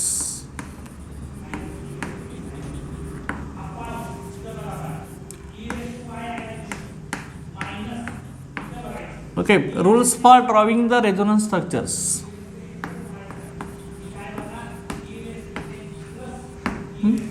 Rules for drawing the resonance structures. Resonance structure आपण इथं ड्रॉ करणार आहे, त्याचे रूल्स काय आहेत आपल्याला बघायचं आहे. पहिला रूल आपण घ्यायचा म्हणला फर्स्ट रूल काय बघा, only electron move, only electron move, फक्त इलेक्ट्रॉनचीच मुवमेंट होत असते लक्षात घ्या. ॲटम कुठला मूव्ह झालता का आपला रेझोनन्स स्ट्रक्चर काढत असताना नाही ना. Only electrons move, nuclei of the atoms never move, nuclei of the atom never move. लक्षात लो, फक्त इलेक्ट्रॉन्सच मूव्ह होत असतो, nuclei of the atom never move. Okay okay, ॲटमचा न्यूक्लिय, न्यूक्लिय म्हणजेच काय, एकापेक्षा जास्त न्यूक्लियस, न्यूक्लियस म्हणजे नायट्रोजन ऑक्सिजन कार्बन हे न्यूक्लियस झाले ना, ते मूव्ह होत नाहीत, फक्त इलेक्ट्रॉन्सच मूव्ह असतात. न्यूक्लिय म्हणजे एकापेक्षा जास्त nucleus. Nuclei of the atom never move. Okay, and bond angle must remains the same, and bond angle must remains the same. आणि बॉन्ड अँगल सुद्धा चेंज होत नाही. जसं आपण अँगल दाखवतोय नायट्रोजन कार्बन सेमच अँगल होते ना, अँगलसुद्धा आपण चेंज केले नव्हते. त्याने पुढं आणि एक्झाम्पल घेऊया रूल्स झाल्यानंतर आपले. And bond angle must remains the same. The only electrons that can move are pi electrons. कुठले इलेक्ट्रॉन्स मूव्ह होतात, सिग्मा इलेक्ट्रॉन मूव्ह होत नाहीत, फक्त पाय इलेक्ट्रॉन्स आणि लोन पेअर ऑफ इलेक्ट्रॉन्सच मूव्ह होत असतात. चल का, लोन पेअर म्हणजे काय, जे इलेक्ट्रॉन बॉन्डिंगमध्ये येत नाहीत, आपण डॉटनं दाखवतोय बघा ॲटमवरती, ते इलेक्ट्रॉन्स मूव्ह होत असतात. ते आपण दाखवलेच ना, बेन्झिनमध्ये पाय इलेक्ट्रॉन मूव्ह झाले होते आणि नायट्रोइथेनमध्ये आपले काय मूव्ह झाले होते, लोन पेअर. चल का, लोन पेअर म्हणजे बॉन्डिंगमध्ये न येणारे इलेक्ट्रॉन्स मूव्ह झाले होते ना. मग सेकंड रूलला the only electrons, the only pi electrons can move. Okay, pi electrons move होत असतात. The only pi electrons and lone pairs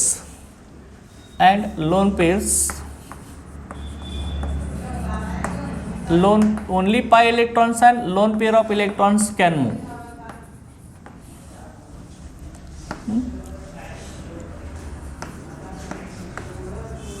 okay, ह्यांचीच मुवमेंट होऊ शकते लक्षात घ्या.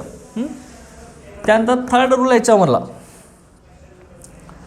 The number of unpaired electrons, the number of unpaired electrons, unpaired electron असतील, the number of unpaired electrons if any must remains the same,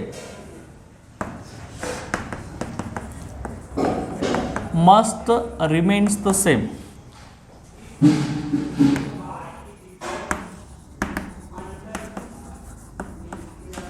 Must remains the same. Okay, if any must remains the same, the most stable compound have no unpaired electrons. Most stable compounds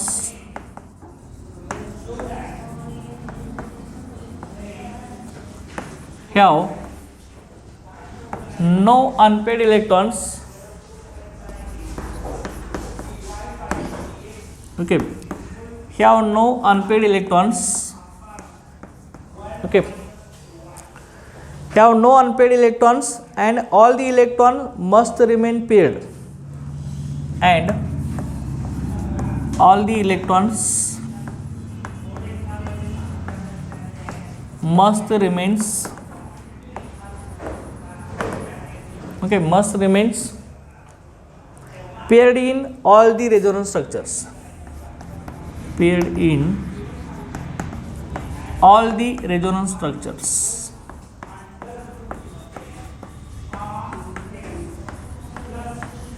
Okay, all the resonance structures. म्हणजे unpaid electron असतील, एखाद्या मॉलिक्यूलमध्ये unpaid electron असतील, unpaired electron म्हणजे जे electron single असतील, जोडी नसतील, चल का, एक एक सिंगल इलेक्ट्रॉन असेल, तर if any must remain same, ते तसेच ठेवायचं. अनपेड इलेक्ट्रॉन असतील, पेअरमध्ये इलेक्ट्रॉन असतील, अनपेड असतील, तर ते आहे तसे ठेवायचे. किती पण असतील ते अनपेड आहे तेच ठेवायचं. Most stable compound have no unpaired electrons, आणि जे कंपाऊंड स्टेबल असतं त्याला कुठलेही अनपेड इलेक्ट्रॉन असत नाहीत. And all the electrons must remains paid in all the resonance structures, आणि सगळ्या रेझोनन्स स्ट्रक्चरमध्ये इलेक्ट्रॉन कसे असतात, पेड असतात. ओके, पुढे याचे एक्झाम्पल घेणार आहे आपण आणखी. चल का की नेक्स्ट रूल काय सांगतोय बघा ह्याच्यामधला. The major resonance contributor is 1. The major resonance structure,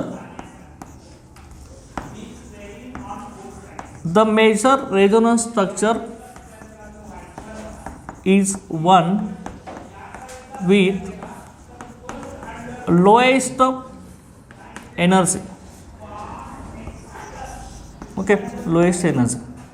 The major resonating structure or contributing structure is 1 with lowest energy,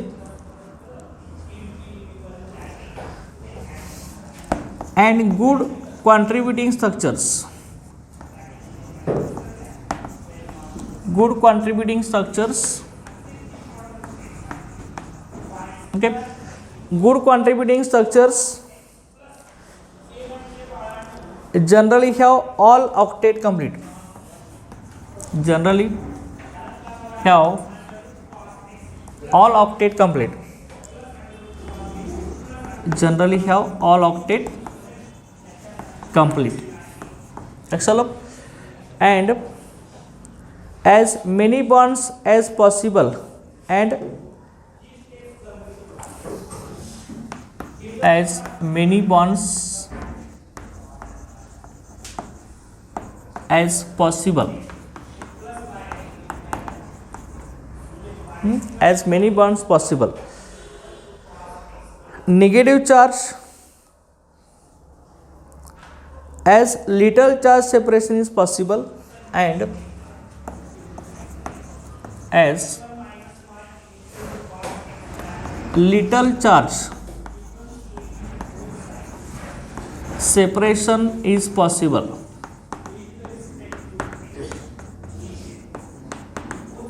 As little charge separation is possible. Negative charge are more stable. Negative charge are more stable. Negative charge are more stable on more electronegative atoms. On more electronegative atom.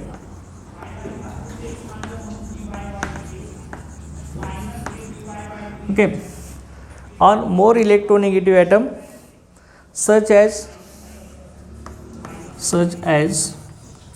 oxygen, nitrogen and sulfur. Okay, हा rule आहे आपला. Major resonance structure असतं, जे main resonance structure असतं त्याची energy कशी असते, 1 with lowest energy. की जे मेजर रेझोनेटिंग स्ट्रक्चर असतं ते एकच असतं आणि त्याची रेझोनन्स एनर्जी कशी असते, कमी असते, सगळ्यात कमी लोएस्ट एनर्जी असते. आणि good contributing structures, contributing structure म्हणजे रेझोनेटिंग स्ट्रक्चर. गुड कॉन्ट्रीब्युटिंग स्ट्रक्चरचं ह्याचं काय असतं, जनरली सगळं ऑक्टेट ह्याचं कम्प्लीट असतं. म्हणजे सगळ्या बॉन्डमधले ऑक्टेट कम्प्लीट असतात ना, 8 इलेक्ट्रॉन असतात सगळ्या बॉन्डमध्येचा. Generally all octet complete, as many bonds as possible. म्हणजे त्यानं जेवढे बॉन्ड त्या ऐकलेत त्या सगळ्या बॉन्डमधला ऑक्टेट त्यानं कम्प्लीट केलं असतं. And as little charge separation is possible, आणि त्याच्यामध्ये थोडंसं चार्ज सेपरेशनसुद्धा झालेलं असतं. आपण आता नायट्रोइथेनमध्ये भेटले N+O-. And negative charge are more stable on more electronegative atoms. Negative charge हा मोर इलेक्ट्रोनिगेटिव्ह ॲटमवरती स्टेबल असतो. मग ती मोर इलेक्ट्रोनिगेटिव्ह ॲटम कुठले होते आपल्या, ऑक्सिजन, नायट्रोजन, सल्फर हे बैठलेत आपण. ऑक्सिजनवरती निगेटिव्ह चार्ज बैठलं आहे, नायट्रोजनचं एक्झाम्पल होईलच, सल्फरचं पण होईलच. चला, त्यानंतर लास्ट रूल आहे याच्यामधला, resonance stabilisation is most important. Resonance stabilisation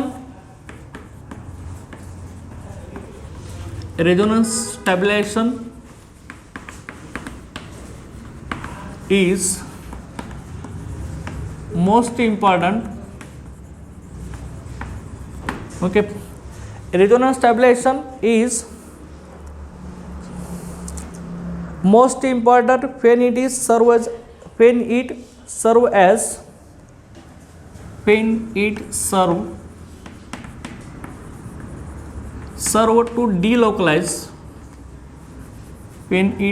to delocalize, okay, when it serve to delocalize a charge over, a charge over two or more atoms. Okay, हा rule आहे आपला. रेझोनन्स स्टॅबिलायझेशन कधी होत असतं, म्हणजे एखादं रेझोनन्स एनर्जी त्या कंपाऊंडची more stable कधी असते, म्हणजे एखादा कंपाऊंड रेझोनन्स स्ट्रक्चर काढून स्टेबल कधी होत असतो, तर when it serve to delocalize the charge over two or more atoms. म्हणजे एकापेक्षा जास्त ॲटमवरती त्यानं चार्ज डिलोकलाइज केला तरच तो कंपाऊंड रेझोनन्सली मोर स्टेबल होऊ शकतो. आता आपण बघितले नाही, निगेटिव्ह चार्ज दोन्ही ऑक्सिजनवरती गेले होते ना, कार्बोक्सिलाइट आयनमध्ये आणि नायट्रोइथेनमध्ये. चल का, एखादा रेझोनन्स स्टॅबिलायझेशन कधी होत असतं, एखादा कंपाऊंड रेझोनेटिकली मोर स्टेबल कधी होत असतो, तर चार्ज जो असणार आहे तो दोन किंवा दोनपेक्षा जास्त ॲटममध्ये डिलोकलाइज होत असेल म्हणजे त्याची मुवमेंट होत असेल तरच तो कंपाऊंड मोर स्टेबल होत असतो. चल का, त्याचे एक्झाम्पल घेतले की नाही आपण, नायट्रोइथेन आणि आपलं कार्बोक्सिलाइट आयनचं. ओके, नेक्स्ट लेक्चरला आपण आणखी याचे एक्झाम्पल्स घेऊया. हे सगळे आपले रूल्स होते, लक्षात येईल ना. Okay, thank you.